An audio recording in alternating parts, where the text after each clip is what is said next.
Okay.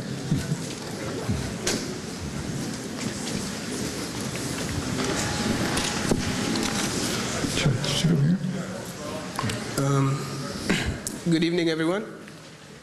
My name is Ayman Abu-Shirbi, and I want to welcome you all on behalf of the organization Palestine at MIT. And I also want to thank our co-sponsors, the School of Humanities, Arts, and Social Sciences, Arab Student Organization, MIT Muslim Student Association, and MIT World. You'll be able to view a video broadcast of this event shortly on MIT World. In the midst of the occurring misfortunate events that are happening in the Middle East, we thought of someone who can shed an objective light regarding the issue. And we couldn't think of anyone better than Professor Chomsky. And of course, he doesn't need an introduction. But for those who don't know him, Noam Chomsky is the Institute's Professor Emeritus of linguistics at MIT. Chomsky is credited with the creation of theory of generative grammar, considered to be the most significant contribution to the field of theoretical linguistics made in the 20th century. Professor Chomsky, welcome.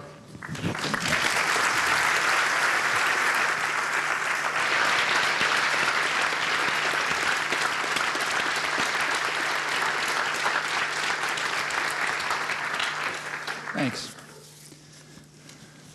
Well, I see you managed to find your way through the maze of room changes, so that's a help. We almost were assigned to the Lockheed Martin room, but escaped by a miracle, although that, in a way, would have been appropriate for what I'm going to talk about. The title that was announced was The Current Crisis in the Middle East, singular, which is a mistake. It's my fault. It should have been crises, plural, because there are quite a few of them. There are at least 4 major ones. The first is Palestine, which is being systematically destroyed, both of its parts, Gaza and the West Bank. Second is Lebanon, which has just been largely destroyed once again. That's the 5th Israeli invasion in 30 years, all backed by the United States, which is the part that ought to concern us. The third is Iraq, which is a hideous catastrophe and getting worse.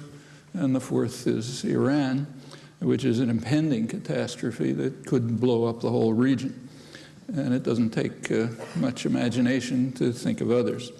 Well, I'm going to say a few words about each of them, mainly the first 2, Lebanon and Palestine, which I think are closely linked. So let's start with Palestine. It's commonly recognized, and rightly, to be the core of the good deal of the turmoil and conflict in the region. In much of the world, that conflict, Israel-Palestine, is regarded as the most serious threat to peace in the world. It seems on the surface to be hopeless. It's degenerating into something like tribal warfare with a familiar cycle of escalating violence, revenge, and fanaticism. It's not entirely false, but it's a highly misleading picture because there is a very reasonable solution which could lead to peace and security, maybe lay a basis for something more satisfactory for the people of the 2 peoples, both populations, and for the region. Furthermore, it's well known. It's also well known, or should be, why it's still only a hope, not a reality. The basic outlines of a solution were formally presented at the UN Security Council 30 years ago, in January 1976. It was a resolution backed by the major Arab states, most of the world, supported by the PLO, the Palestine Liberation Organization. It incorporated the wording, the basic central wording of what everyone recognizes on all sides to be the core diplomatic document, UN 242 of November 1967, incorporated that wording, including recognition of the rights of all states in the region to live in peace and security within recognized borders. But it added something to UN 242. 242 said nothing about the Palestinians, except they're refugees and something ought to be done for them. But by the mid-70s, the Palestinian issue had entered the international agenda, and the January 1976 resolution called for two states side by side, both recognized, both living in peace and security within recognized borders, with some variations. These have been the basic outlines of a settlement right up to the present. There's a few changes, but not much. Israel refused to attend. Instead, it bombed Nabatea, a town in southern Lebanon, killing many inhabitants with anti-personnel weapons, rockets, and bombs. No credible pretext was ever offered, and it presumably was retaliation against the United Nations for daring to consider a political settlement. However, there was no need for Israeli concern. Big Brother stepped in, vetoed the resolution. That's first of several, another one in 1980. Since then, there's a host of General Assembly resolutions. I won't run through them. The votes are usually something like 150 to 2 or something like that, virtually annually. Nabatea was reduced to ruins last July. Once again, it was another act of wanton savagery, actually particularly vivid for several of us here because we just visited it. It was a couple of weeks ago, a flourishing, hopeful town. Walked its streets, were welcomed into homes, now all heaps of rubble, even burial grounds for people we met. The 1976 resolution was not only supported by the major Arab states, Arab confrontation states as they were called, Syria, Egypt, Jordan, but as I mentioned, they were also supported by the PLO, which denounced what it called the tyranny of the veto after the United States vetoed it. Israel's UN ambassador, Chaim Herzog, who was later president, denounced the resolution, claimed that it was written by the PLO, which is extremely unlikely. It was a bit paranoid, but the paranoia is understandable. Israel has been very deeply concerned about the prospect of the threat of peace for quite a long time, and for a very simple reason. Peace means the end of expansion. And it also grants rights to the indigenous population, recognizes their existence, and that's psychologically difficult for many people to accept. And it continues until today. One of Israel's most astute and informed commentators for a great many years, Uri Avneri, had an article about a week ago with the headline, "Help Peacemongers." It opened like this, and it sort of summarizes what's been going on for 30 years. It said, "In the corridors of power in Jerusalem, the cry is going up, 'Help, peace is upon you, Israel. A terrible enemy is conspiring to impose peace on us. He's advancing against us from two sides in a giant pincer movement. One arm of the offensive is the Palestinian Unity Government that's about to be set up. The other is the decision of the Arab League to revive the Arab Peace Plan of 2002. He knows what he's talking about. This has been going on for years. In fact, 1976, which I mentioned, was not the first case. The first case, and a very important one, was 1971. In 1971, President Sadat of Egypt offered Israel a full peace treaty, almost exactly in the terms of official U.S. government policy at the time. Israel recognized it to be a genuine peace offer. The cabinet considered it and decided to reject it. It was a choice, so they preferred expansion to security. That would have meant security. It would have meant the end of the international conflict for all intents and purposes. Expansion at that time was primarily into the northeastern Sinai, where Israel had expelled thousands of farmers, driven them into the desert, destroyed towns, mosques, cemeteries, leveled the place in order to establish a new city, an all-Jewish city called M.I.T, and a group of several kibbutzim and other settlements. This, incidentally, was the labor government, regarded as the doves. A real question was how the U.S. would react. Would it continue with its earlier policy, therefore supporting Egypt's peace offer, or would it shift and support Israeli expansion? There was a discussion.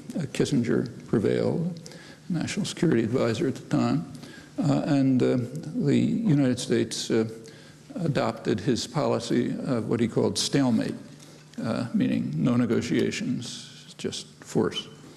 That led directly to the 1973 war, which turned out to be a very close thing for Israel, and it compelled the United States and Israel to accept Sadat's 1971 proposal.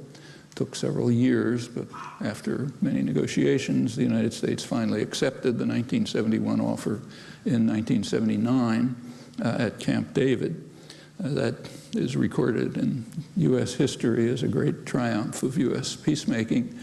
In fact, it was a diplomatic disaster, which led to a major war, virtual serious threat of nuclear war, anguish and torment for years, and was finally accepted. Actually, the terms that the U.S. and Israel finally accepted in 1979 were harsher from their point of view than the ones Sadat offered in 1971. His 71 offer also said nothing about the Palestinians, just vague mention of rights of refugees. But as I said, by the mid-70s, the Palestinian national issue had entered the international agenda. Sadat brought it up, and there was various hand-waving about it. Well, that 1971 decision, which unfortunately is rarely discussed, I think was one of the most fateful ones in Israel's history, and in fact the history of the region. Israel and the United States had a clear choice. The choice was for Israel, one option was for Israel to integrate peacefully into the region. The alternative was to live by the sword, meaning in particular becoming a U.S. client state, because there's no other way for it to live by the sword. Israel chose the second option. As I mentioned, that almost led to its destruction in 1973, and it's proceeding in the same directions since, going right to the present. So take what happened this summer, the ongoing destruction of Palestine and the destruction of much of Lebanon before our eyes. Nobody seriously doubts that that's creating new generations of jihadis full of hatred, committed to revenge, with consequences that will apply to Israel and much more broadly, perhaps here as well. Well, Israel is by no means alone in assigning a low priority to security, preferring, in this case, expansion. Assigning a low priority to security in comparison with other aims is pretty standard state behavior. For example, it's standard for the Israel's superpower patron.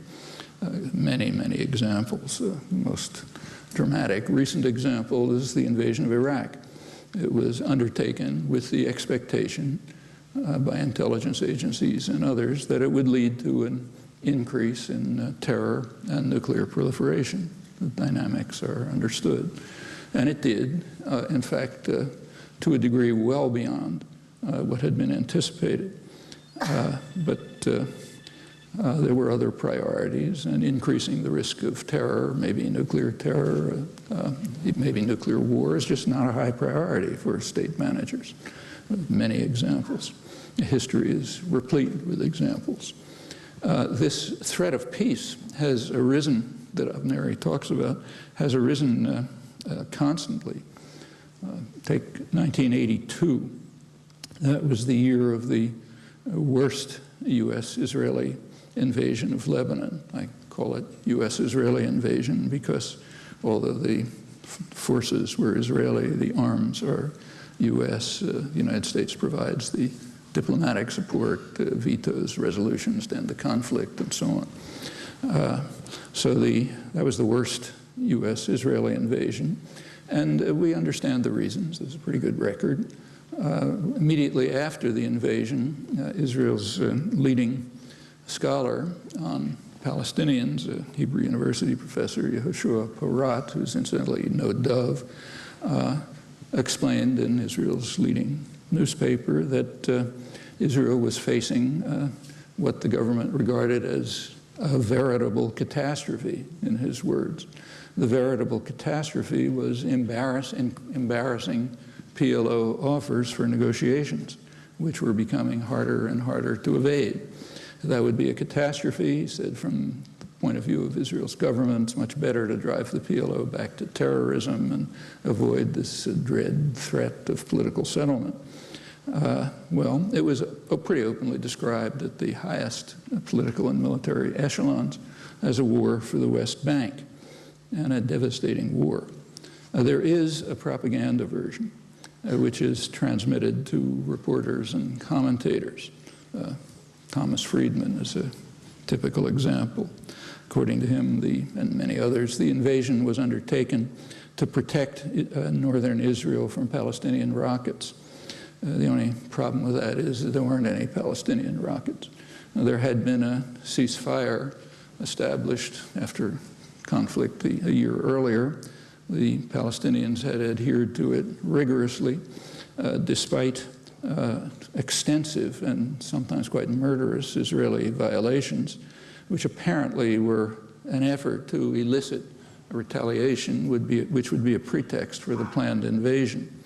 When no pretext could be found, one was invented, and the invasion took place. The first act of the invasion was to bomb Sabra Shatila refugee camp, later the site of a famous or infamous massacre.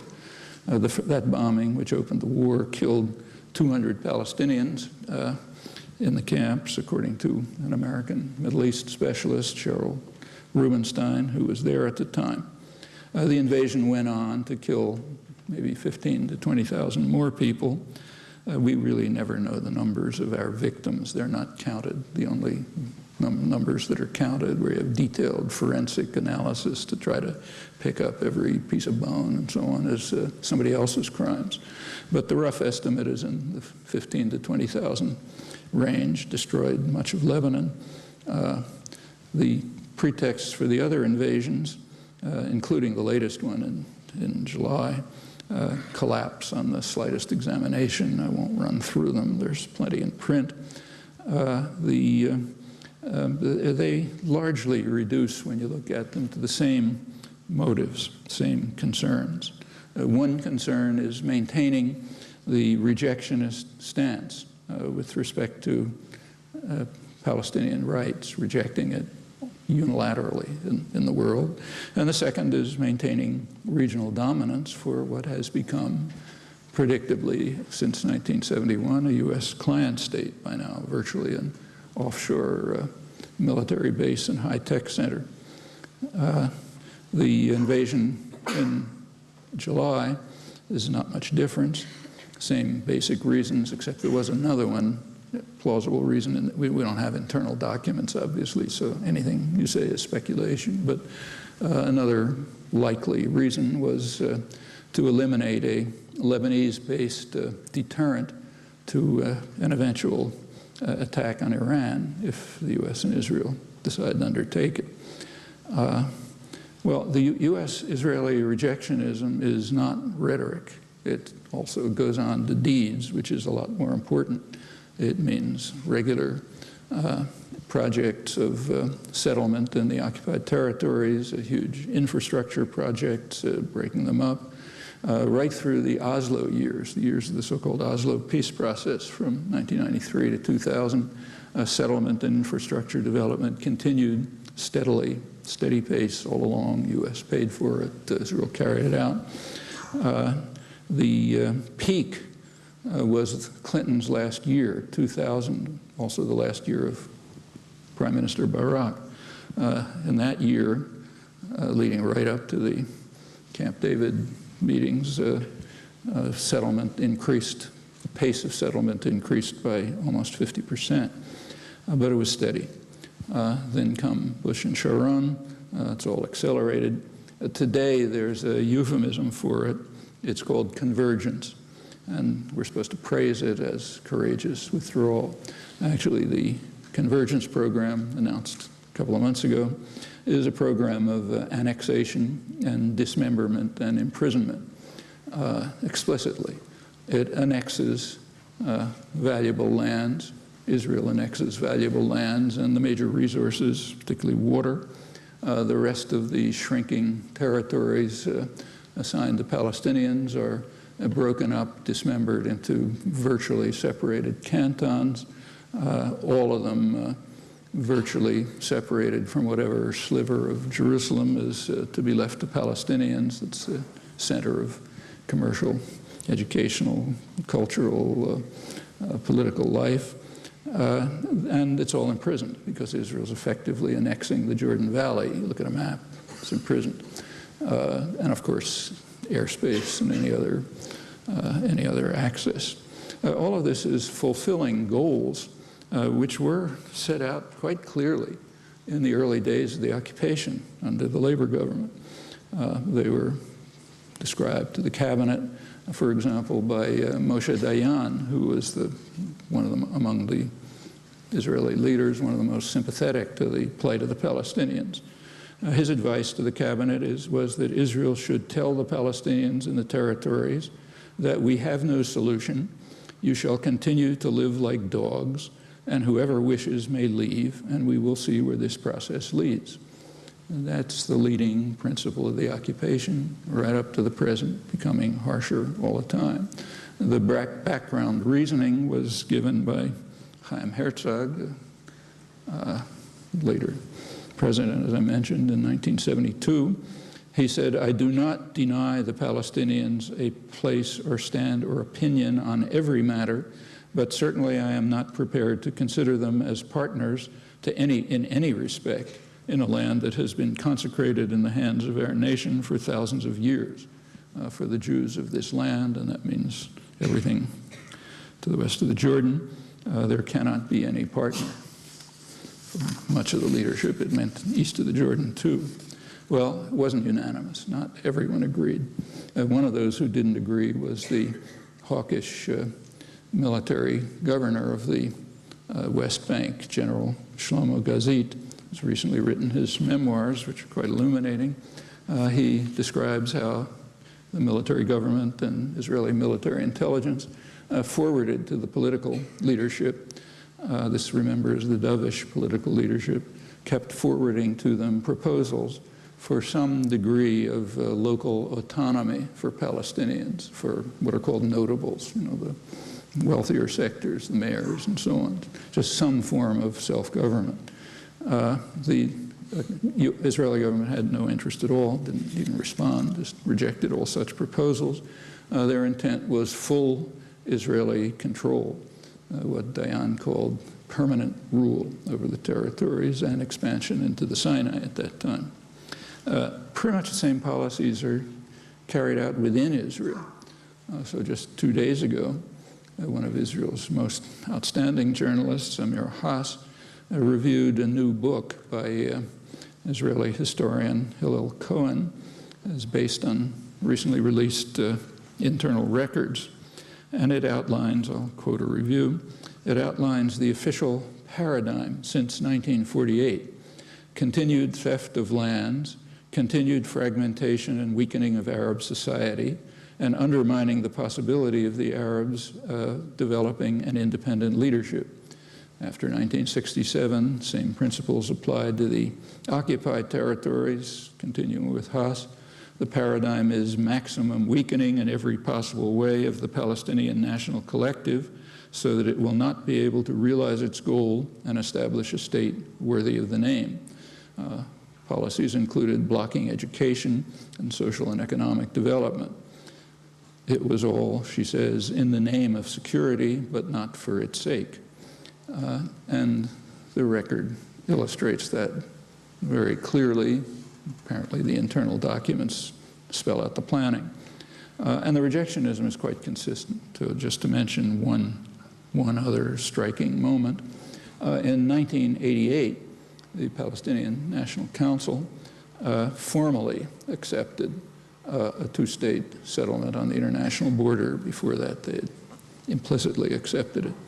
And Israel had an immediate reaction.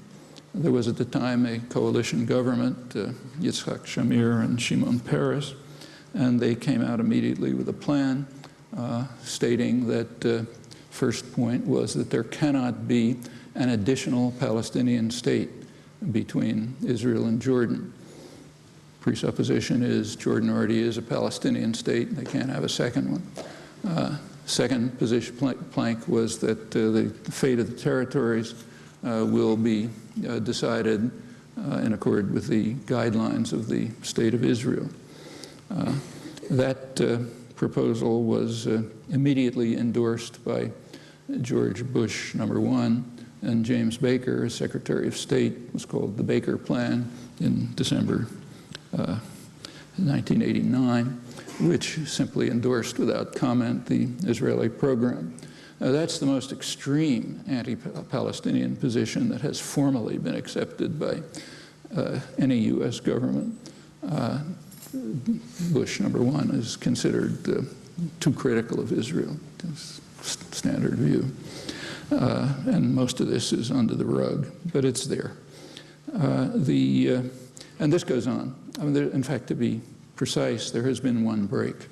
1 week in Taba, in Egypt, in 2001, there was a week when Israeli and Palestinian negotiators came together, pursuing a peace plan. In their final session, after a week, they had a press conference in which they said if they had a little more time, they thought they could iron out the details and reach an agreement pretty much along the lines of the international consensus. Well, they didn't have any more time. Israel, Prime Minister Barak canceled the meetings early, and that's the end of that. But that's the one real break in 30 years of U.S.-Israeli rejectionism. After that, negotiations continued, what are called Track 2 negotiations, non-official negotiations with high-level negotiators. That continued, finally led to the Geneva Accord, which is released in December 2002,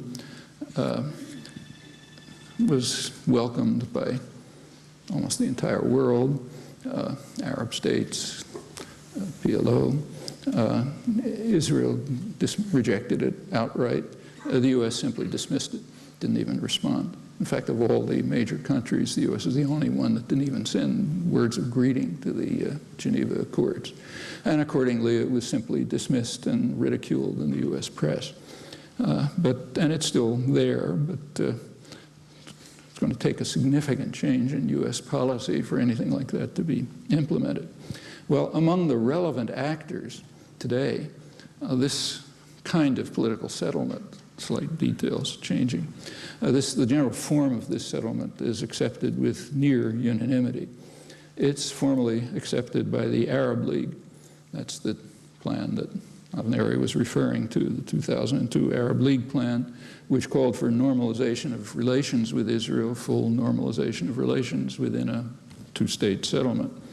It's formally supported by Iran. That was reiterated recently by what they call the supreme leader, the Ayatollah Khamenei, who's in charge of foreign policy, top cleric, reiterated that Iran accepts the Arab League plan. As far as I'm aware, that hasn't been reported in the United States. It's been accepted repeatedly by Hezbollah. The leader, Sayed Nasrallah, has repeatedly stated that Hezbollah doesn't want to recognize Israel, but it's a Lebanese organization, and if the Palestinians decide to recognize Israel in a two-state settlement, Hezbollah won't disrupt it. It's they're Lebanese. Hamas, now the government has made many statements indicating pretty clearly that they accept that plan, calling for negotiations for it. Actually, there are only two significant opponents of what here is called George Bush's vision of a two-state settlement. The two opponents are George Bush and his administration and Prime Minister Olmert of Israel, just pursuing the traditional policies of systematic rejectionism. Well, the U.S. liberal media, like our journal here, prefer a different story. So according to the Boston Globe, a couple of weeks ago, Charles Radin, their Middle East correspondent, according to him, Israel is fighting Hezbollah, which, like the Iranian regime, is sworn to the destruction of the Jewish state. It just doesn't matter that they have said they're willing to recognize it in accord with the Palestinian and Arab League proposal. And that's pretty standard. It's kind of unfair to pick him out. It provides a useful justification for U.S.-Israeli rejectionism, rejection of a political settlement, and insistence on violence. Well, from the start, it's now almost 37 years, the occupation has been harsh and brutal. There has been no credible security pretext. Today, there's mounting savagery. There is a policy that was called the Gaza disengagement, hailed as very forthcoming. In fact, it was openly announced immediately as a West Bank expansion plan.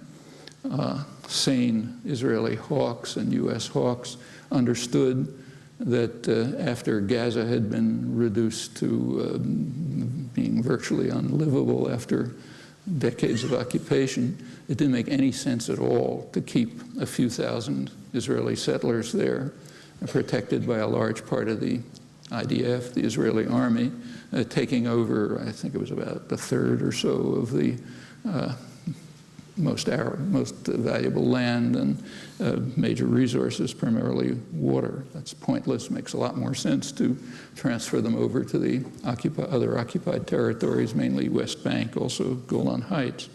Well, in order to make it look dramatic, they staged what was ridiculed by some Israeli commentators correctly. They staged a national trauma to make it look just extremely painful and to withdraw from this area. So, in fact, I'm sure you remember it, there was a huge media extravaganza, pictures of a little Jewish boy trying to hold back the soldiers, destroying his house and so on, all staged. It was, and a lot of settlers were allowed in so they could be pretense of violence. There really wasn't any. But then you could say, well, never again, well, we shall abandon our land, Jews should not suffer so, and so on. The withdrawal could have been done perfectly quietly. All that was necessary was for Israel to announce, the withdrawal was on August 15th, just to announce that on August 1st, the IDF, the army, will withdraw. And immediately the settlers who had been subsidized to go there in the first place and to stay there would get onto the trucks that are provided for them and move over to the West Bank where they can move into new subsidized settlements. But if you did it that way, there wouldn't have been any national trauma, any justification for saying never can we give up another square millimeter of land and so on. What made all of this even more ridiculous was that it was a repetition of a staged trauma in 1982.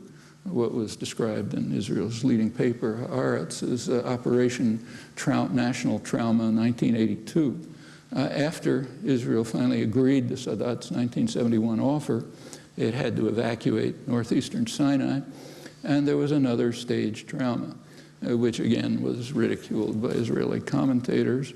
And by a miracle, none of the settlers who were resisting had even needed a Band-Aid while Palestinians are being killed all over the place. But you could have the same trauma. So that was carried out.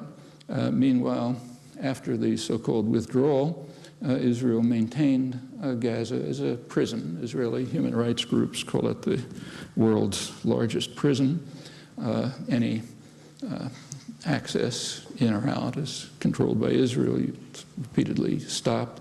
The attacks on Gaza continued steadily.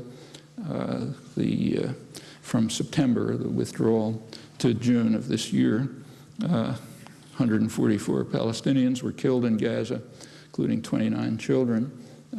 Israeli casualties were 0. Became worse in January. What happened in January is that the Palestinians committed a major crime. They voted the wrong way in a free election, and that has to be punished.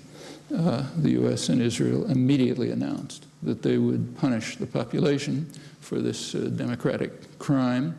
They cut off supplies, they cut off funds that Israel is legally obligated to provide. They even went to the extent of cutting off water, which is really gratuitous cruelty in an area where water is extremely scarce. People don't have drinking water. It's a water-starved region. This is nothing new. In fact, it's standard operating procedure. There are many examples in recent American history. Famous one, or it should be famous, is Chile. When they voted the wrong way and elected Salvador Allende, the U.S. policies, there was a soft line and a hard line. The soft line was to make the economy scream, to punish the population for voting the wrong way. The hard line was to support a military coup, which led to what's often called in South America the first 9/11, 1973. Won't go into it, but in fact much more serious than the second 9/11. Well, that's what you do when people commit democratic crimes. And it's another sign, there are many other examples, and it's another sign of the almost visceral hatred of democracy, functioning democracy on the part of the Bush administration, but in fact, elite opinion pretty generally. This goes back a long time. Democracy is fine under a particular definition. Democracy is fine if it comes down to do what we say or else. And the or else can be pretty brutal. The record is voluminous, but it's very well contained. It's one of the major successes of containment doctrine. In June of this year, 2006, the Israeli attacks in Gaza escalated. According to the United Nations, which keeps a detailed record, in June, there were 40 deaths, Palestinian deaths in Palestine, 36 in the Gaza Strip, 12 children. In June, there were 3 Israelis. That escalated very sharply after the capture of an Israeli soldier, Corporal Gilad Shalit, on June 25th. In the first month after his capture, 171 were killed, 34 children, quadrupling the killings. Israel destroyed the power system. That means virtually destroyed it. That means most of the scarce water supply is gone. By mid-September, a couple of weeks ago, more than 250 Gazans had been killed since July, including at least 45 children and 11 women. One of Israel's best reporters, the world's best reporters, Gidon Levy, describes Gaza as now a withered, blighted garden, enveloped in grief and suffering, bearing both in silence as this hot and lethal summer draws to a close. Pretty accurate. What was the reason for the June escalation? Well, there's an official story. Again, we can go to the Boston Globe. The Globe explained it as follows.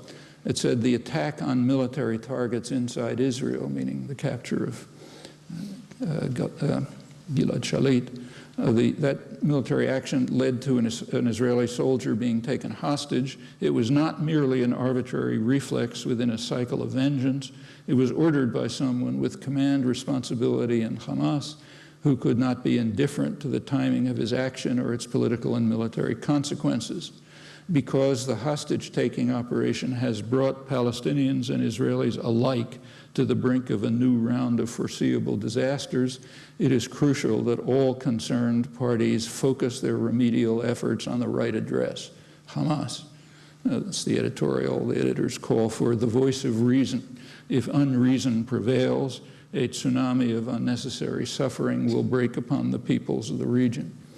Well, it's useful to bear in mind that all of this is pure, cynical farce. That was demonstrated conclusively the day before the capture of Corporal Shalit.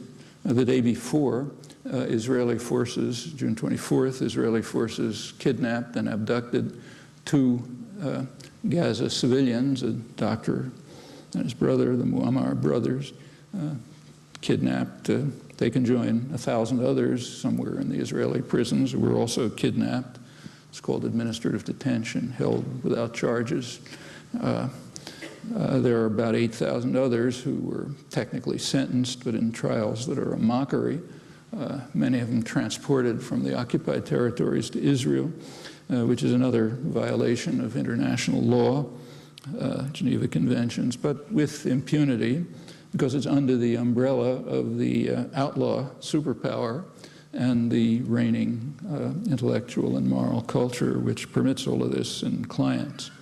The kidnapping of the Muammar brothers was certainly known, but it wasn't reported in the Boston Globe. It was reported a little bit elsewhere. There were scattered reports, pretty marginal, quickly dismissed. The Washington Post had 87 words on it. It was quickly forgotten.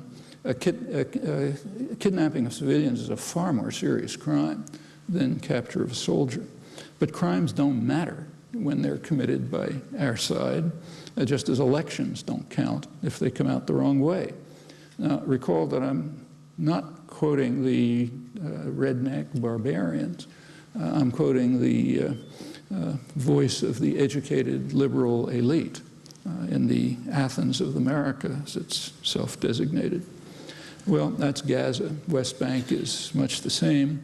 There isn't as much massive violence, just random brutality, humiliation. It's been going on for decades.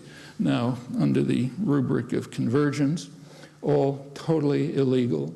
The World Court determined that they were ruling on this separation wall, now the annexation wall, determined that it's totally illegal, unanimous. Even the U.S. Justice, who signed a separate declaration, declared any part of the wall built for defense of Israeli settlements, he said, is de facto in violation of international law. But it's backed by the global ruler, so therefore it's called moderate. And if you read the press and commentary, Prime Minister Olmert of Israel is praised for his courageous withdrawal plan, to translate to English, his vicious and criminal annexation, dismemberment, and imprisonment plan, designed with U.S. aid to drive the final nails into the coffin of Palestinian national rights. Well, Olmert explains soulfully that he just has to do it. And the reason is there's no Palestinian partner. Hamas, the governing party, doesn't qualify, nor did its predecessor. It's true that Hamas observed a year-and-a-half truce despite regular Israeli atrocities, and it called for a semi-permanent truce during negotiations for a two-state settlement. But that's not enough. Hamas has to first satisfy three interesting conditions. First, it has to recognize Israel. Second, it has to renounce violence. And third, it has to accept prior agreements. Well, let's just imagine we had media and journals in the United States. What would they point out? Do Israel and the United States recognize Palestine? Do they renounce violence? I mean, bad joke, of course not. But conditions are for the weak, not for the strong. That's a fundamental doctrinal principle. What about accepting prior agreements? Well, the New York Times editors delivered a stern lecture on this to Hamas. They instructed Hamas that they must agree to the 2002 Arab League peace plan, quoting it now, quoting the Times, since that is an admission ticket to the real world, a necessary rite of passage in the progression from a lawless opposition to a lawful government. Like others, the Times editors omitted a minor fact, namely the U.S. and Israel forcefully reject this proposal, and they are alone in doing so among the relevant actors. I can go on, but time's tight, so the other conditions are even more ludicrous. Well, that's Bush's vision, his famous vision, is now being implemented as annexation, dismemberment, and imprisonment in the West Bank, imprisonment and destruction in the other half of Palestine. Hebrew University sociologist Baruch Kimmerling describes it as politicide, the destruction of a nation, as something we don't see very often. And in fact, we don't see now either because we're carrying it out, so therefore it's invisible. Well, that's the first crisis. The second crisis, Lebanon. On July 12th, Hezbollah captured 2 Israeli soldiers. That set off a fierce U.S.-Israeli attack and killed maybe 1,200 or 1,300 people, destroyed much of the country, aimed at infrastructure and at the population. The organization Doctors Without Borders, its spokesman reported that it had to use taxis because ambulances were being specifically targeted. Even the U.S. press did provide some fraction of the hideous story. It was actually much worse. There is now a ceasefire. The U.S. delayed the ceasefire as long as it could to permit maximal carnage, but the killings are going to continue despite the ceasefire without a shot being fired. Particularly in the last 3 days of the offensive, after the ceasefire had been announced, but before it was implemented, went into force. In those last 3 days, the IDF saturated southern Lebanon with over 1 million cluster bombs.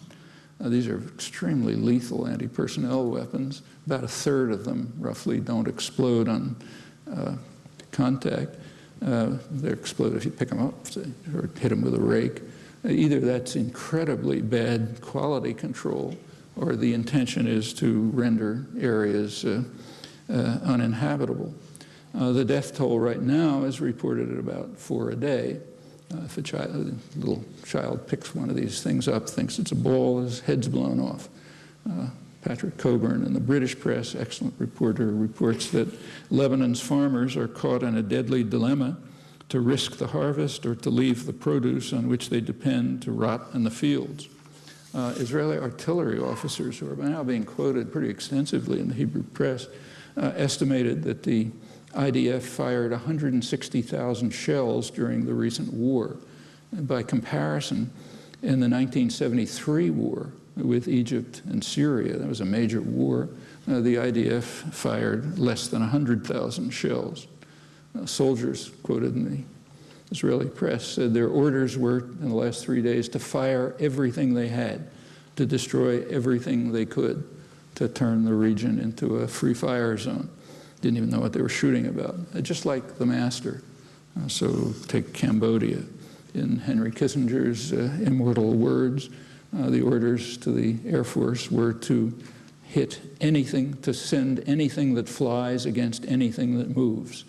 I don't know of such an explicit call for genocide in the archives of any state, but it passes unnoticed here.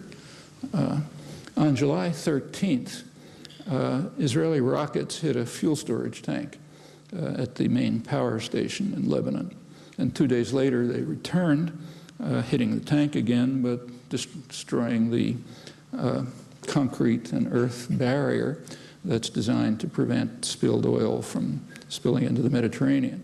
And there was a huge oil spill, the largest ever in the Eastern Mediterranean. It's destroyed the coastline all the way up to Syria. It may reach Cyprus and Greece. It avoids Israel because of the way currents flow. Many of you, I'm sure, read Science magazine, the AAAS journal. Its latest issue says that the 15,000 tons have washed ashore, a small proportion of it. They reveal high concentration of cancer-causing aromatic hydrocarbons. Much has sunk below the surface, posing further risks to food chain and difficulties for cleanup. The environmental minister of Lebanon stated that a highly poisonous cloud has spread over a third of the country, an area that's home to half of its people, from the fire that burned for 12 days. It has high levels of poisonous lead and mercury, highly dangerous PCBs. Continuing with him, not only have we been breathing this for a month, but all the agricultural produce has been subjected to it. Even worse, all of these poisons will come down with the rain. Some will seep through the soil and give us a polluted water table.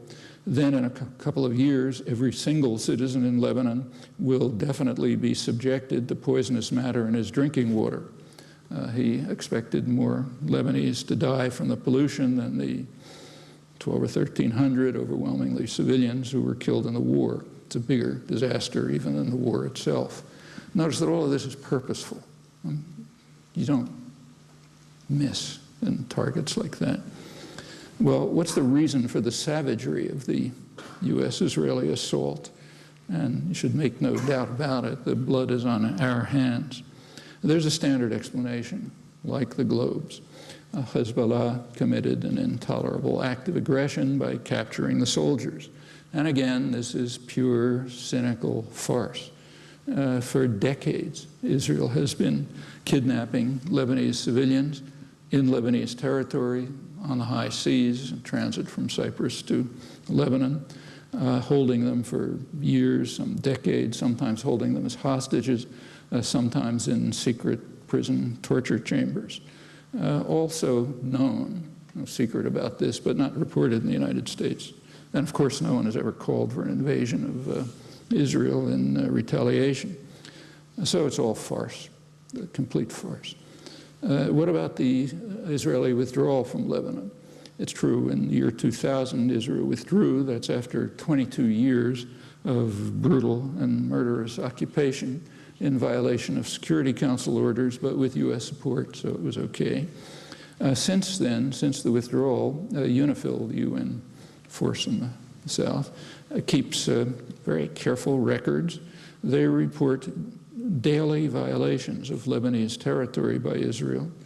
In contrast, the number of rocket firings in these 6 years attributed to Hezbollah is 0. And there's one possible exception where the origin is undetermined. Well, if the world were ruled by justice, not force, the expanded UNIFIL force that we're all reading about would be not in southern Lebanon, but in northern Israel, or maybe in Washington or in Boston. Well, there's a lot more to say about this, but I'll put it aside, and let's turn to the third crisis, Iraq. I don't have to describe the incredible catastrophe for Iraqis. You've read enough about that. What should the U.S. do at this point? Well, there are some principles. One principle is that invading armies have no rights whatsoever. They have only obligations and responsibilities. The first obligation is to pay massive reparations for the crime of aggression, the supreme international crime, according to the Nuremberg judgments, which encompasses all the evil that follows. And a second obligation would be to put on trial the people responsible for the supreme international crime. Well, that's the first. The second major obligation is to observe the will of the victims. That's a primary obligation of an invading force. And we know pretty well what that will is. There are regular US-run polls taken in Iraq. The most recent one released said that a couple of months ago that 87% of Iraqis, that includes Kurds incidentally, 87% of the population wants a concrete timetable for withdrawal. That was the wording. Tony Blair and George Bush immediately announced that it would not happen. We will, as Bush put it at the UN 2 days ago, we will not abandon you in your struggle to build a free nation. meaning we will not accept the will of 87% of the population that we set a firm timetable for withdrawal. Doesn't really matter what 87% of the population want. It's another toothpick to add to the mountain of evidence demonstrating the visceral hatred for democracy. There's a technical name for it in Western commentary. It's called democracy promotion or visions of democracy and so on. There's a great deal of discussion going on about withdrawal plans. Almost invariably, I have yet to find an exception, evading the main issue. The U.S., for the United States, for U.S. planners, a sovereign Iraq would be a complete nightmare. Simply consider its likely policies. A sovereign, moderately democratic Iraq has a Shiite majority. First thing they would do, the fact doing it already, is to improve relations with Shiite Iran next door. Majority of the clerics that come from there, one of the major militias in the south was trained there. They may not love Iran, but they'd much prefer friendly relations than hostility with their major neighbor. And it's already happening. Right across the border in Saudi Arabia, there happens to be a Shiite majority. And as Iran has even tentative moves towards sovereignty, it increases pressures there for some kind of at least minimal human rights. They're under vicious repression from the US-backed tyranny, but also some sort of autonomy. You can see what might develop. I'm sure Washington planners are having nightmares about it. What might develop is a loose Shiite alliance, southern Iraq, Iran, neighboring areas of Saudi Arabia, and that happens to be where most of Saudi oil is. So that alliance would control most of the world's energy, independent of Washington. An unspeakable nightmare, which could get a lot worse. Europe is intimidated when the US shakes its fist and backs off. China isn't. That's why China is considered a great threat. It's not a military threat, but it won't be intimidated. I've been around for 3,000 years. I have no particular interest in what the barbarians are saying. So they continue to invest, including in Saudi Arabia, the prize, send military aid, every reason why they would like to attract this alliance into their orbit.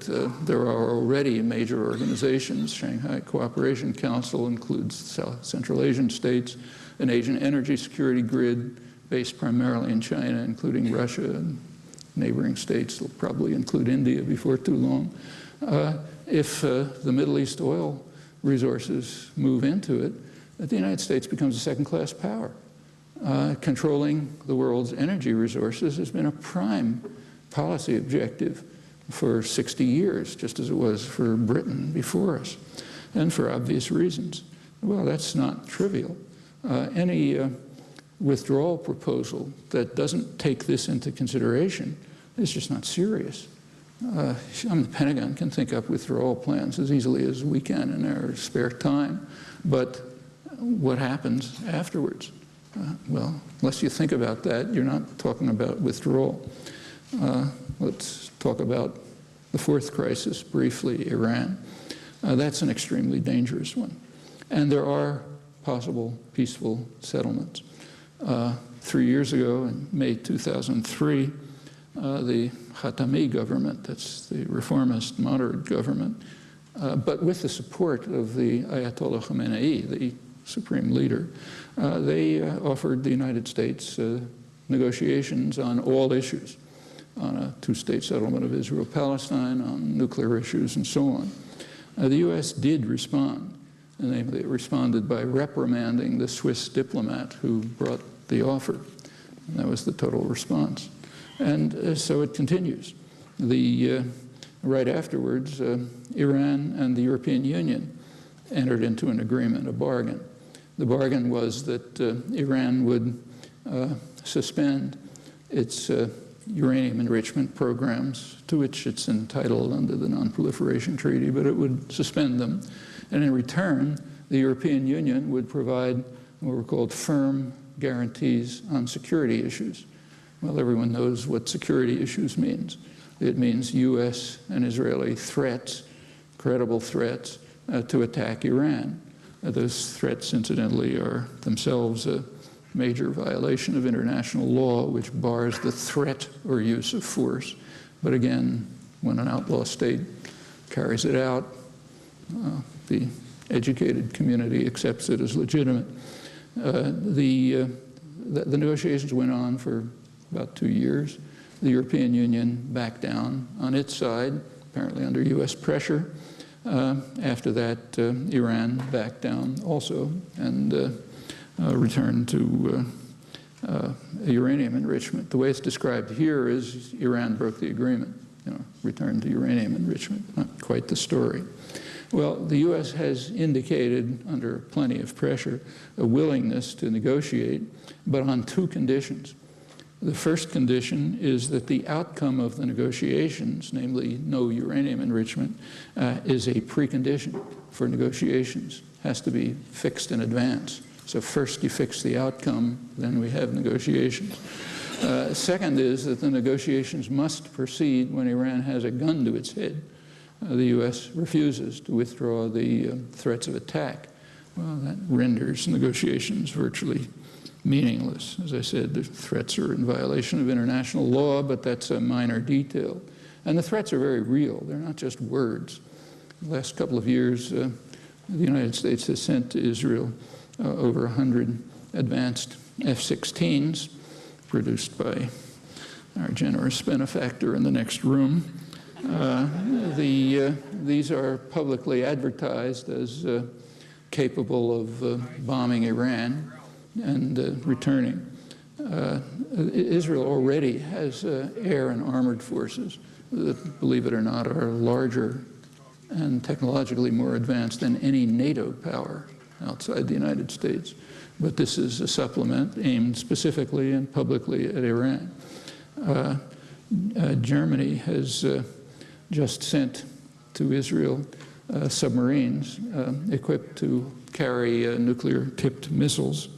The purpose of that is well known. The purpose is to strengthen Israel's second strike capacity, and those of you who play strategic analysis games know that that means undermining any potential Iranian deterrent to an attack.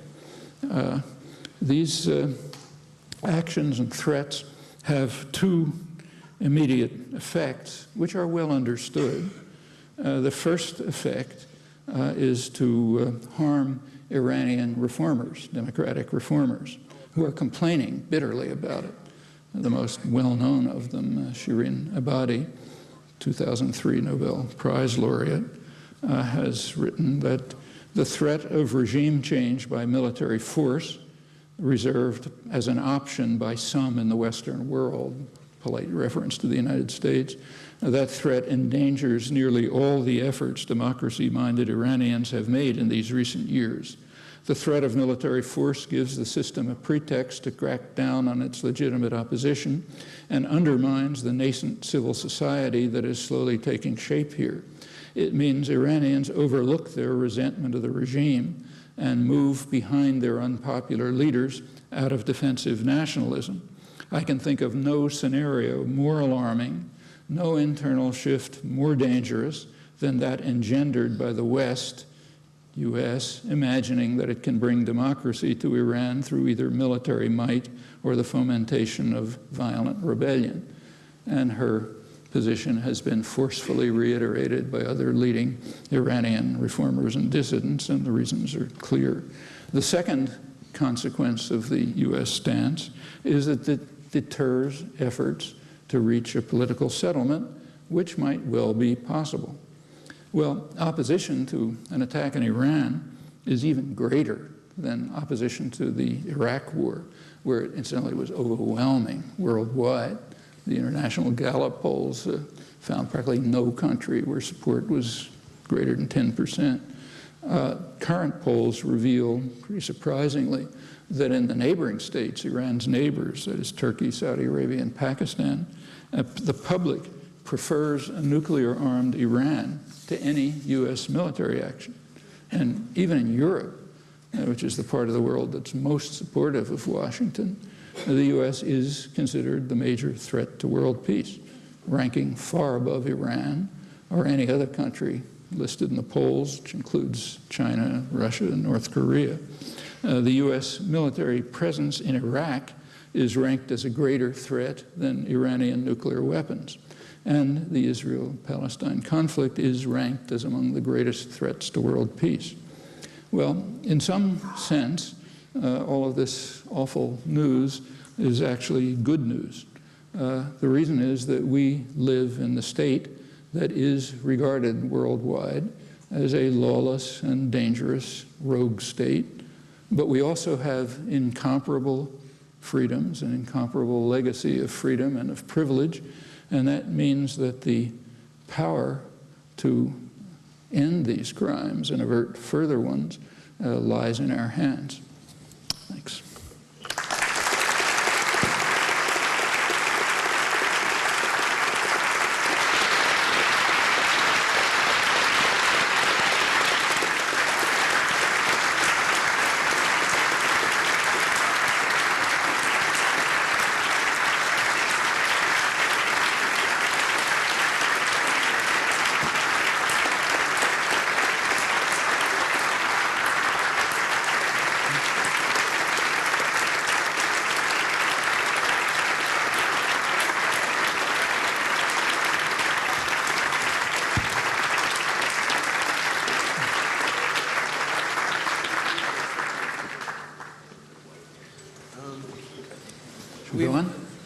We have 2 microphones over here.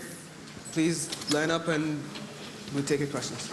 Where are the microphones? Sorry? Where are the microphones? One over here and one over there. Oh, okay. Well, if people would like to say something, why don't you come down to the mics?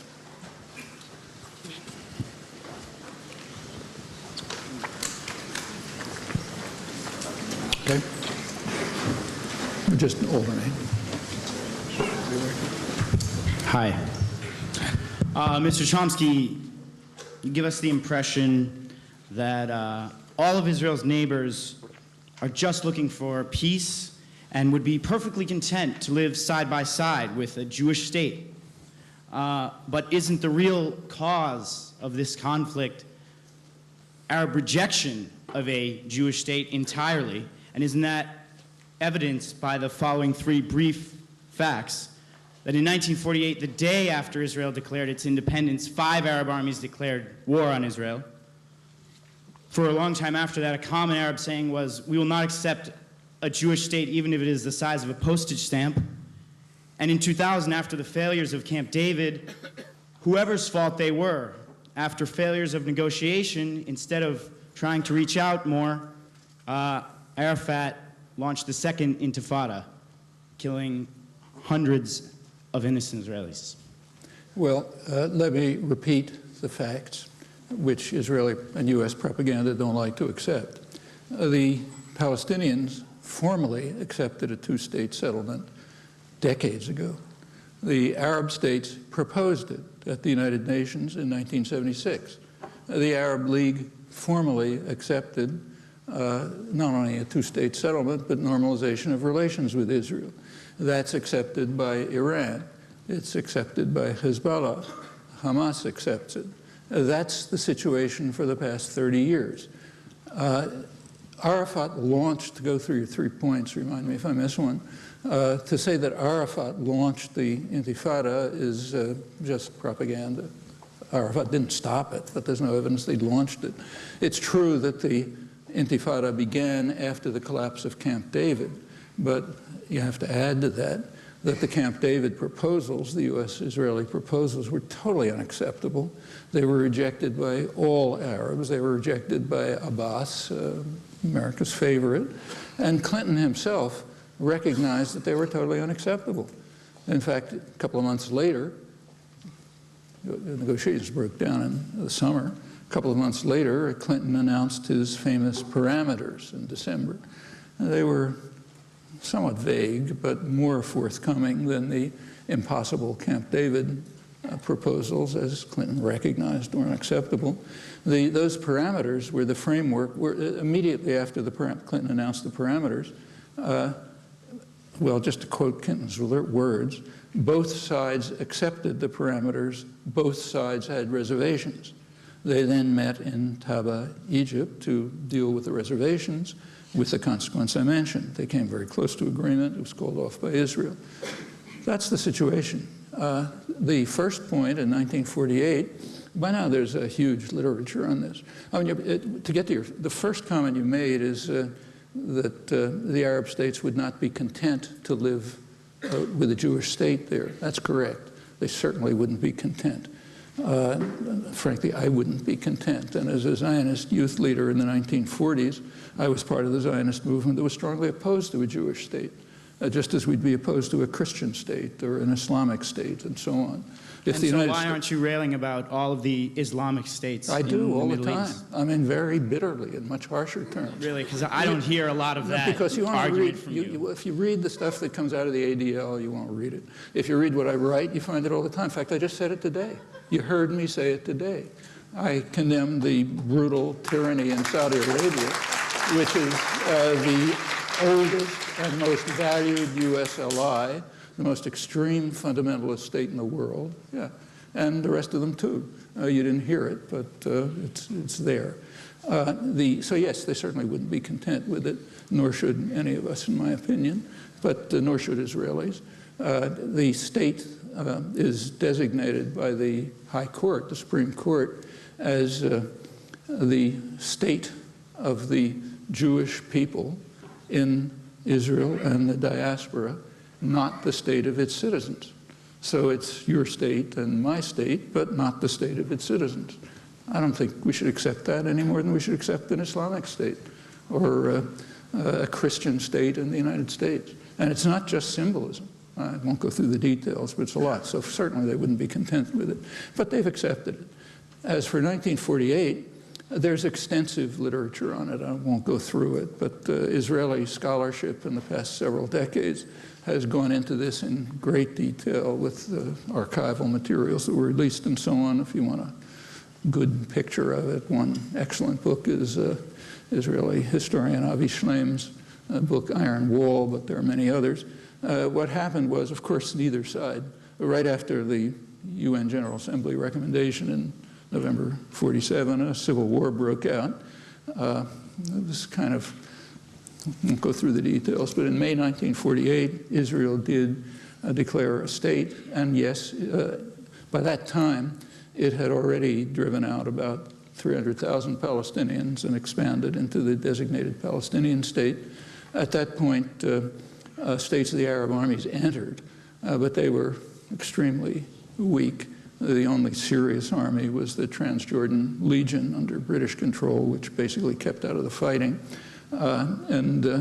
Their concerns were, it appears, primarily to counter Britain. This was a period of anti-colonial uprising, and they were concerned with Jordan, Transjordan, and became Jordan, which is a British outpost. And part of the reason for their entry was apparently to counter the ambitions of King Abdullah of Jordan and the British behind him. Remember, they were British colonies, virtually. There was fighting, and it wasn't a joke. For about 10 days, it was serious. Then Czech arms came in, Eastern European arms, and the outcome to Israel, and the outcome was certain. But the first 10 days were kind of touch and go. But the fighting took place almost entirely in the designated Palestinian state. The outcome of the fighting was a partition of the designated Palestinian state between Jordan and Israel, virtually in half. And furthermore, it was largely by collusion. Again, Avi Shleim wrote the major scholarly source on this called Collusion Over Jordan.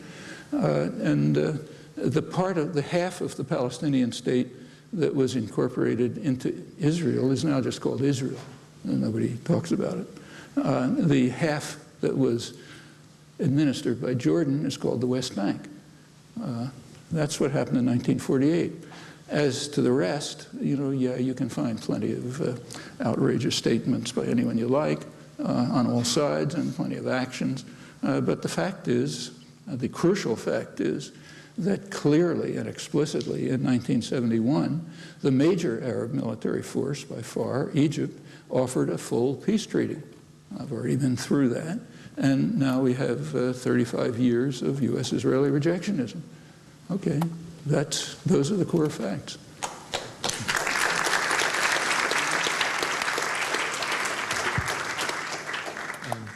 Three very brief points for your comment. First of all, I was pleased to see that Hugo Chavez apparently has some very interesting reading tastes, and I just wondered if you had a sort of personal interlude, if you had any response you'd like to share to his comments yesterday at the UN. Secondly, on your way in, I tried to hand you a flyer that I saw on my way over here, advertising a so-called information session for the CIA recruiting here at MIT.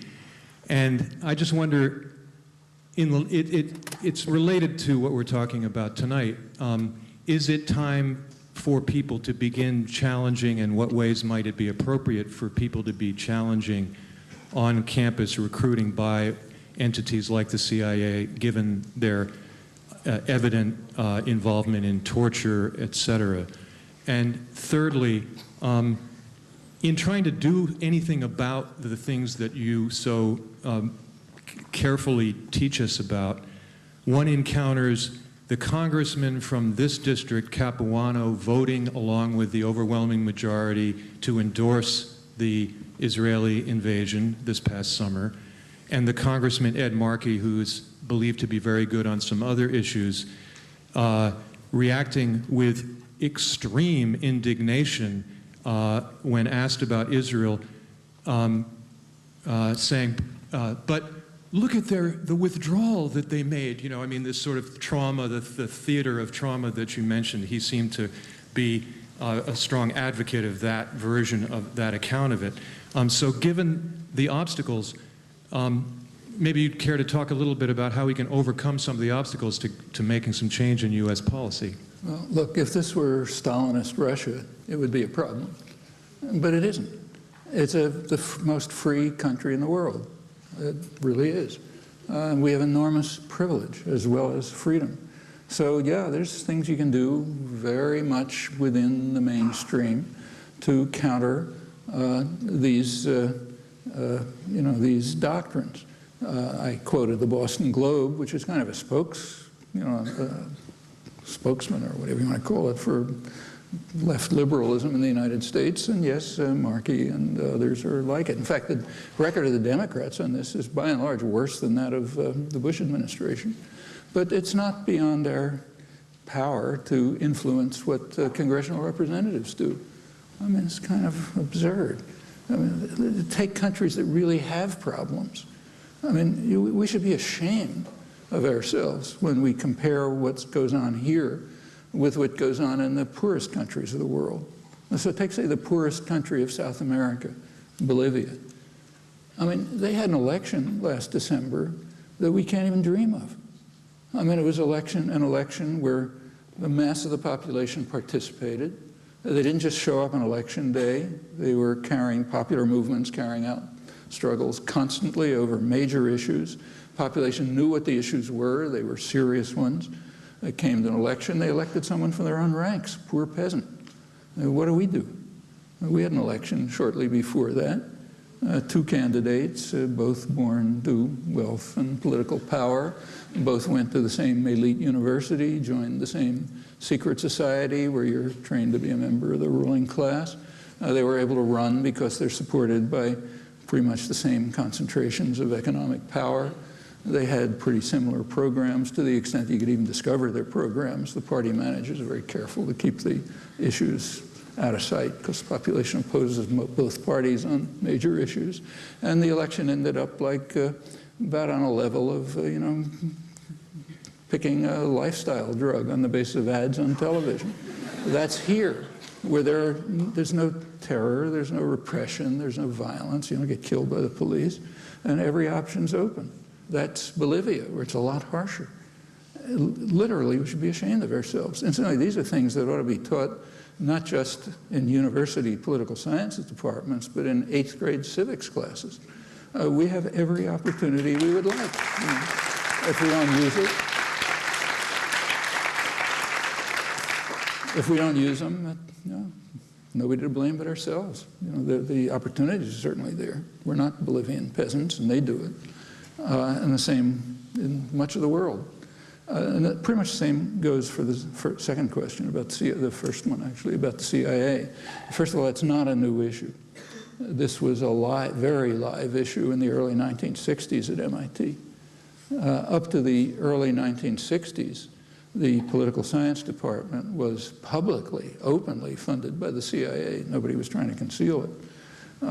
By then, you know, it's getting a little embarrassing, so it goes on some other way, I don't know how, but it's not public. But right through the 60s, there were substantial protests about CIA and other military recruitment on campus. And in fact, it went off campus, it went across the street. And if it's drifting back on, well, you know, same point. If you don't like it, there's plenty we can do about it. There's plenty of precedents for it. First, I would like to thank Professor Chomsky for his enlightening insights. I have kind of a couple of questions to you. First one is, in the 40s, 50s, maybe 60s, the Zionist cause was perceived as some kind of a progressive cause. I'm sorry, I didn't. I'm saying in the, say it again. In the 1940s, 50s, and 60s in Europe, the Zionist cause was perceived to be some kind of a progressive cause, and that's one of the, I mean, at least perceived by the European left, and that's one of the reasons why the West, especially Europe, lent its support behind Israel. Right now in Europe, the Palestinian cause is the progressive cause in the sense, or I'm saying perceived by European left, in the sense of perceiving Palestinian cause as a cause of national liberation, as a cause of fighting Israeli ethnic and racial segregation. I mean, comparable to the apartheid model of South Africa, and also in the same token, I mean, Palestinian struggle fighting against the militarism, fascist, imperialist, expansionist pretensions of Israel, etc., etc. Unfortunately, this is not the case in the United States, where the American left, if there is an American left, which doesn't really consider the Palestinian cause as a progressive cause. My question, plain and simple, when will this happen, and how will it happen in the United States? Well, that's my first question. Yeah. Would you like to answer? Yeah. Well, just to look at the history a little bit, I mean, it's unfortunate but true that through the 40s, 50s, and 60s, there wasn't a Palestinian cause. There should have been, but there wasn't. And there's a reason for that. There had been a Palestinian revolt in 1936 to 39, a popular revolt against the British. It was a British colony. And it was put down violently by the British with, you know, the Jewish community. There was no Israel, the Jewish settlement, the Yishuv, it was called, cooperated, of course. And it was devastating to the Palestinian society. It was a largely, you know, semi-feudal, mostly peasant, middle-class urban society. It wasn't organized for warfare. And they struggled for it, but they were crushed. And they were just in no position to do much. Then came 48. They couldn't deal with it. They were fighting a major army, and crushed even more, and most of them dispersed. And in the 50s and the 60s, it was dispersed community. That's why in 1967, the major document, UN 242, barely even mentions the Palestinians. It has a couple of phrases about refugees. That was the Palestinian cause. In the 70s, it changed. That's why the change took place that you described. By the 1970s, the Palestinian issue did enter the international agenda. That's why you had the 1976 resolution vetoed by the US and a whole pile of others. And it isn't just the European left, it's most of the world. It's not, and it's not the American left that's not part of it, it's the United States that's not part of it. The United States has almost unilaterally barred this. It's headed the rejectionist camp. It's all kind of reasons for it. My own interpretation, which I've written about, is that what happened in 1960, the US didn't have a close relationship with Israel until 1967. Well, it didn't amount to, there was some, but didn't amount to much. 1967 is the year in which the US-Israel relationship really firmed up. And there was a reason. In 1967, there was a struggle going on in the Arab world between the radical fundamentalist camp, of which Saudi Arabia is the main part, and a secular nationalist Arab movement, which Nasser was the main part. In fact, Saudi Arabia and Nasser of Egypt. Saudi Arabia and Egypt were, in fact, fighting a proxy war at that point in the Yemen.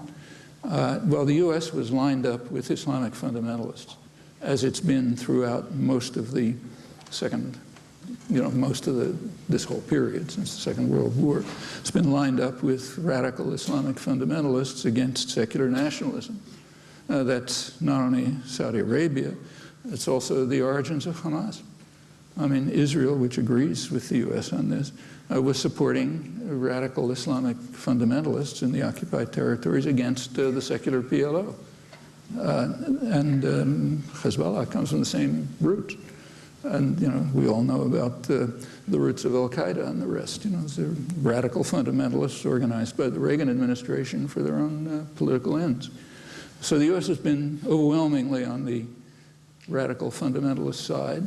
In 1967, Israel performed a huge service to the U.S., Saudi Arabia, the energy corporations. It destroyed the center of secular Arab nationalism, which was posing a threat. It was posing the threat of using the energy resources of the region for its own population, not just for the benefit of Western corporations and so on, but not just, with some of it, a side part of it going into the pockets of the rich rulers. Well, that was a threat. And once Israel eliminated that threat, it became a strong ally of the U.S. In 1970, that continued. In 1970, Jordan, U.S.-British client, was murdering Palestinians, Black September.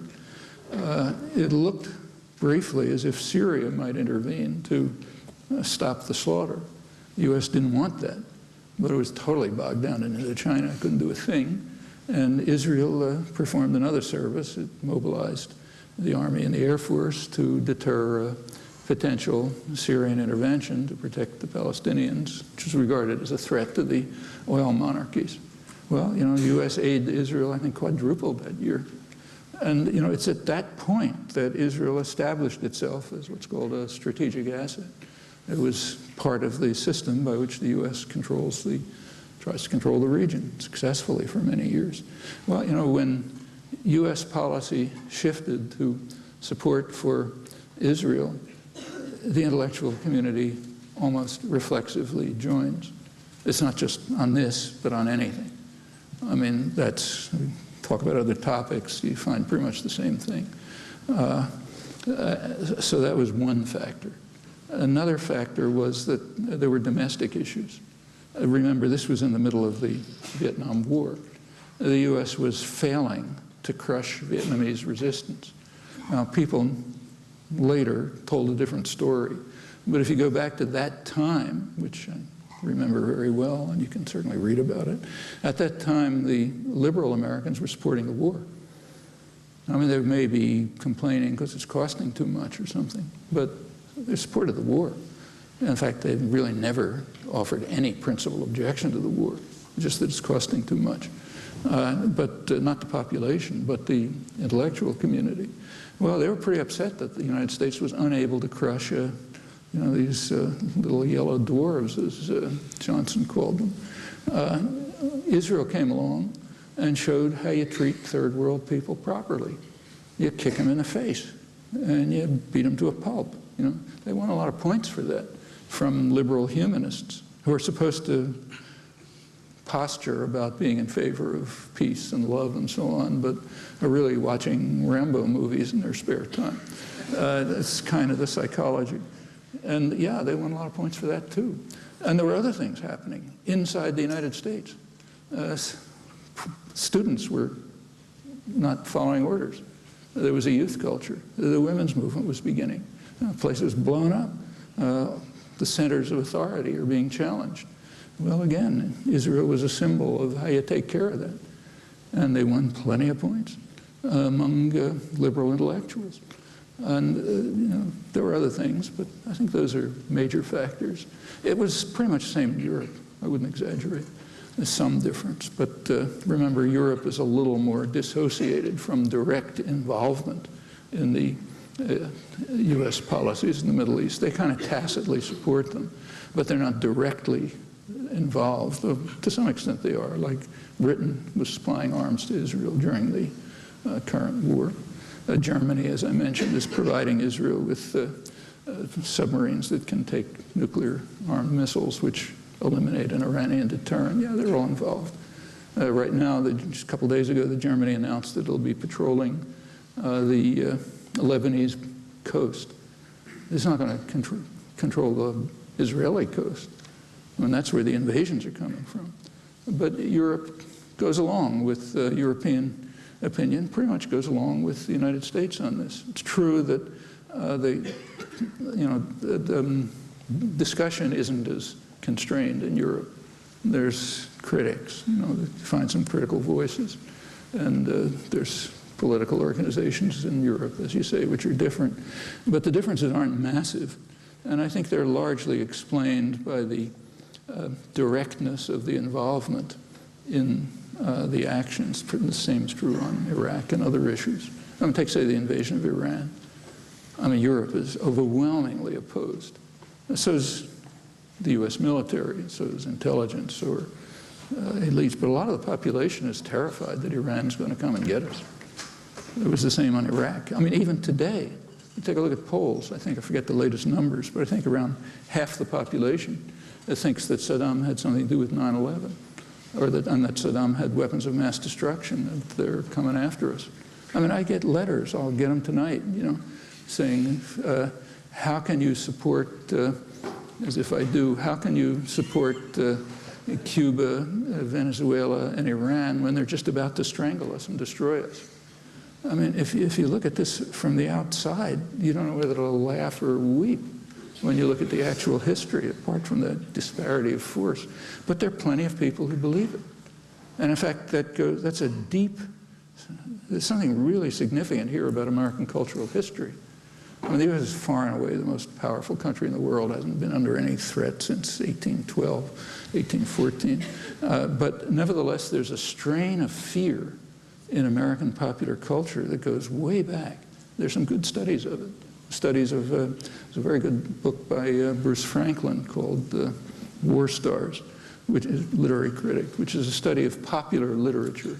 The kind of things that people like Harry Truman were reading when they grew up. And there's a strain in popular literature, which now shows up in television and movies, but it used to be magazines and books and so on, which the strain is that the U.S. is being attacked by an overwhelmingly powerful force, which is just about to destroy us, when at the last minute, a superhero or a super weapon or a bunch of high school students in the hills or whatever it is suddenly rescue us from this demon. And if you look at the demon, it's usually somebody we're crushing. So originally the demon was the indigenous population. Then it was the blacks. In the late 19th century, it was the Chinese. You think that they're Chinese laundrymen, but that's not what they are. They're these millions of Chinese, seeping into the United States to take us over and destroy us. In fact, Jack London, who's a progressive writer, wrote a story, I think the early 20th century, in which he literally called for destruction of the population of China by bacteriological warfare to defend ourselves against those Chinese laundrymen. And this strain goes right to the present. I'm sure people your age have seen it on television and the movies. What the psychology is, it's a complicated affair, but it has something to do with overwhelming power, I think. I mean, if you're crushing people, you have to have a justification for it. And there aren't many justifications. One justification is, well, they're evil and they deserve it. Another justification is we're doing it for self-defense. That's pretty common. You go back to, say, Germany in the 30s. Remember, Germany was it was the peak of Western civilization. And it was the peak of the arts and the sciences. That's where you went to study physics and so on. Within a couple of years, it was turned into a society of raving lunatics. Nothing like it in history. And a lot of it was plain fear.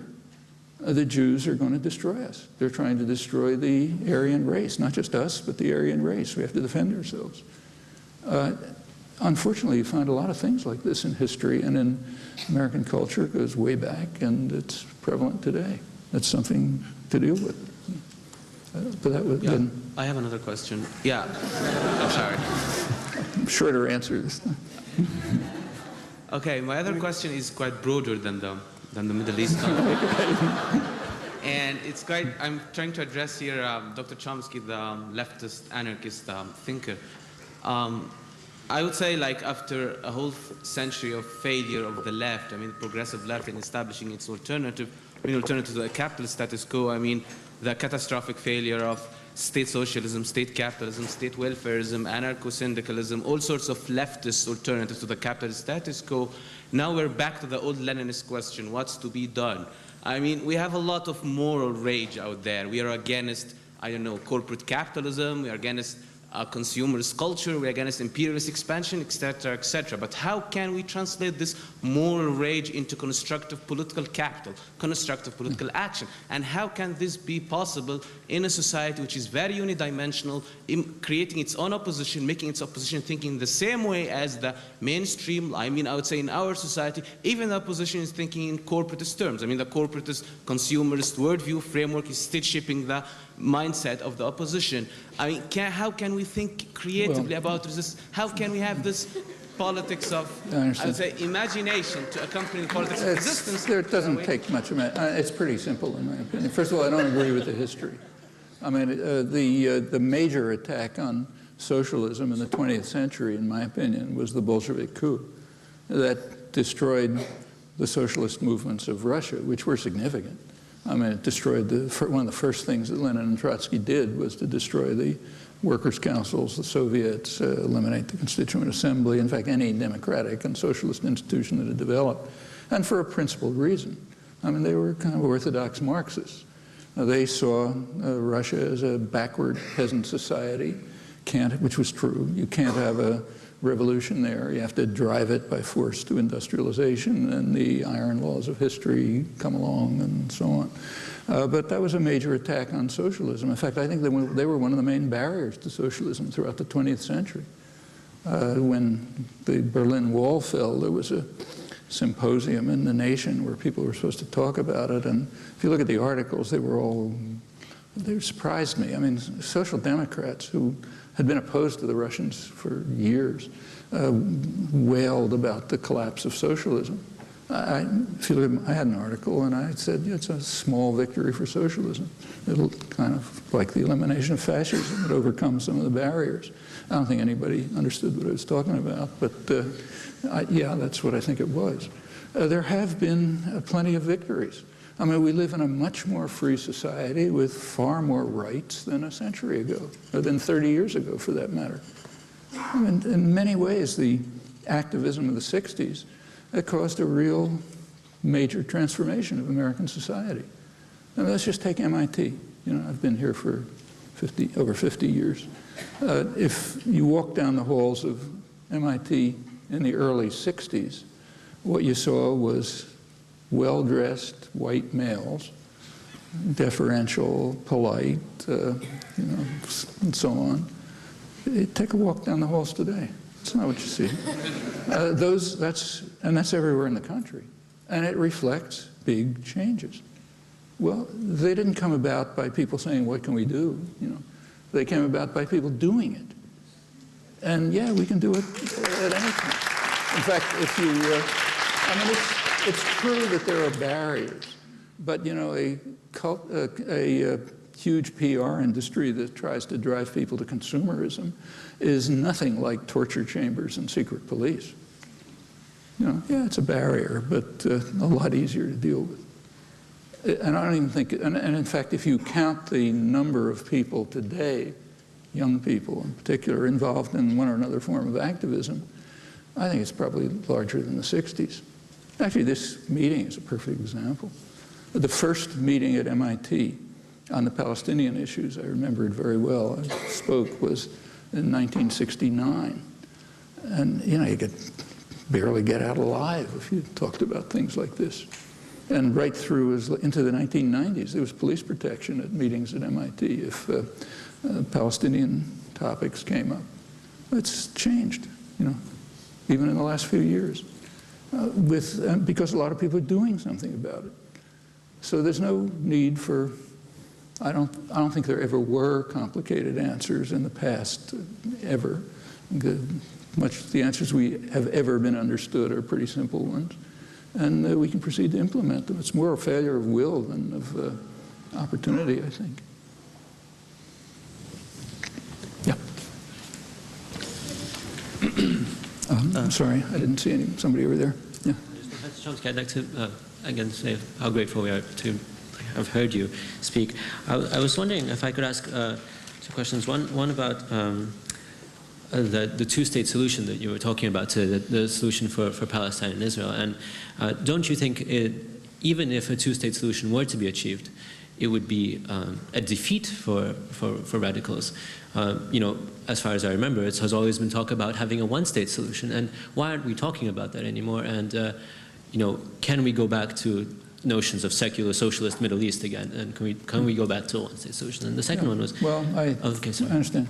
Actually, if you were really listening carefully, I threw in a phrase there, which required another talk, saying that a two-state solution might open the doors to better outcomes for all the people of the region, and that's exactly what I had in mind. Yeah, it's fine to... First of all, I don't think a one-state solution makes any sense. In fact, for most societies, the nation-state is a kind of a European invention, which was imposed by violence. That's why Europe was the most violent, savage area of the world for centuries, trying to establish these borders. And most of the horrible wars going around the world today are residues of the colonial system, which tried to impose similar systems everywhere. It's India, Pakistan, Africa, in fact, Israel, Palestine, almost everywhere. So it's a rotten system. But the reason it doesn't, it's so savage is it just doesn't deal with the complexities of societies. It sort of forces them all into a mold that people aren't like that. They have all kind of interests and concerns. The Levant, the Eastern Mediterranean region, that's particularly true there. It's a very complex mosaic of different societies, ethnic groups, religious groups, class conflicts, all sorts of things. And imposing state boundaries there, as the colonial powers did, is bound to leave a residue of violence and conflict. So I don't think the right long-term goal is a one-state solution. It sort of works in the United States, but there's a reason for that. The complexity and variety of this society was essentially wiped out by extermination. So yeah, if you wipe out the indigenous societies and you bring in a lot of Anglo-Saxon, what are called Anglo-Saxon, they aren't, of course, immigrants, then yeah, you get a fairly homogeneous society. So yes, you can have one state, but it doesn't work in most of the world. In fact, European societies are sensibly moving slowly towards more autonomy, more regionalism, revival of local cultures and so on, which are kind of multinational societies, not necessarily national. There's other groups too. So I think the basic right answer in the former Palestine is at least a binational state, and then on to no state, like integrating the whole region more fully. But it has to come in stages. People who are calling for a one-state settlement, in my view, are really performing a service for the far right. And there's a reason for that. There's just no, you have to make a distinction between proposing something and actually advocating it. Okay, like we can propose that everybody should live in peace and love. Okay, I proposed it. It doesn't mean anything. It's how do we get there? And it's the same when you propose a one-state settlement. How do you get there? Well, the only advocacy I have ever heard is through stages, of which today a two-state settlement is the first. People who say, no, let's just have a one-state settlement, they're giving a gift to the ultra-right. They say, well, if that's the only alternative, we have to defend ourselves. because there's no support for it. I mean, the number of people in Israel who you could support it, you could put in a telephone booth, you know. So it's just saying, well, okay, we have to defend ourselves from people who are trying to destroy us. But you could get to it in stages. Now, there was a period, and what you're referring to, when I was calling for a move towards a federal solution and a binational state. But those were different circumstances. Advocacy depends on circumstances. Between 1967 and mid-70s, there was an opportunity for a federal solution in the former Palestine. Palestinians would have accepted it. I think the Israelis would have accepted it. There were proposals, I briefly mentioned them, even from Israeli intelligence, not calling for that, but calling for steps that might lead to that. So that was a possible step, feasible step. And that could lead to binationalism, it could lead to lessening tensions, and you can go on from there. However, it was strongly opposed by all sides, bitterly opposed by all sides, so it didn't get anywhere. And after the '73 war, the opportunity was lost. And by the time the Palestinian national issue had been formulated by Palestinians and on the international agenda, I just don't see any first step other than a two-state settlement. So if you, and this is generalizes, if you want to advocate something, whatever it is, nuclear disarmament, environmental issues, whatever, advocacy requires paying attention to existing circumstances and asking, what can we do next? You know, yeah, you can have long-term visions, which maybe guide your decisions, but you can't just propose the long-term solutions. That doesn't mean anything. Thank you. Sorry, Professor Chomsky, if I could quickly ask, just very briefly, you mentioned about the possibilities that are open to us, and they do exist. But you know, I imagine that your view of the state is like the most important thing is civil society, and this is like, so control of the state might not necessarily change the important things, the sort for the long term, the moats and all the networks that make civil society up. And well, like I was just wondering that in our civil society, I mean, like just in our classes at Harvard, like all that we're learning is how to be good administrators and how to be good, like, you know, in our class today about the American presidency, we learned that, you know, like America is really divided among parties and there is no agreement and the media is critical. I mean, I learned this today and it was completely ridiculous. And you mean, what do we do right away to deal with factionalism and conflicts and so on? Right, and they're like, well, you know, no one will ever agree on anything, and there's no new Marshall Plan. Life is a complicated affair. People have lots of interests, and you try to deal with them. I mean, families are hard to deal with. So if we're learning things like this, what? So if we're learning sort of nonsense like this at the kind of institutions that we're going to, if we're learning these things, if they're telling us that. I don't really understand. No, but my question is, how do we penetrate, how do we change civil society, not necessarily government? Let's take M.I.T. again in the last 40 years. How did it change from a student body of deferential, well-dressed white males to this? Well, the average income, what is the average income among MIT students? I mean, it's still very high. I mean, it came from people of your age trying to do something about it. But the idea, like, for instance, could you tell us a class that we could take just at Harvard, which is critical, which is taught by a socialist professor, which is challenging our social norms? There isn't one. Look, I couldn't find one. If you want a magic key, you're not going to find it. The only way to do it is educational efforts, consciousness raising, organization. But there's not a single professor at Harvard willing to teach a class that challenges society. There's not a single one. You're asking for a formula that's going to fit all cases, and there has never been one, and there will never be one. There's a history of significant progress, certainly in my lifetime, even in your lifetimes, and a lot of things are happening now that you couldn't have thought of 10 years ago.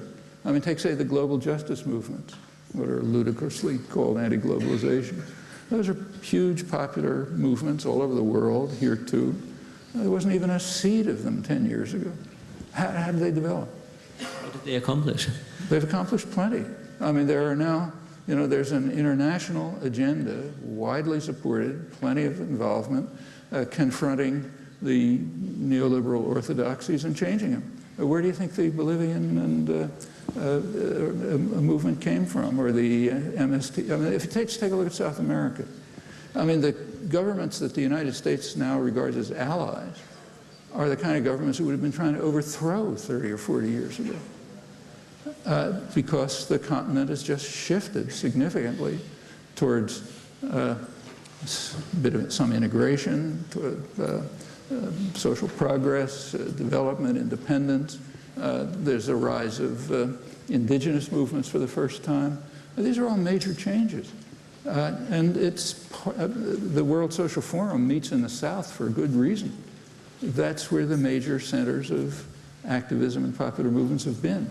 But the North is involved. There's a Boston Social Forum, which is a kind of an umbrella group for lots of activism, working on issues relevant here. And yeah, you move ahead on these things. If you want a magic key, there's never been one in the past. There will never be one in the future. It's any more than any other kind of interpersonal relations. I mean, suppose you have problems in your family. I mean, there's no formula that says how you deal with them. You deal with them in terms of the sympathetic understanding of the actual situation and an effort to make progress. Thank you. Thank you very much, Professor Chomsky, and thank you everyone for attending.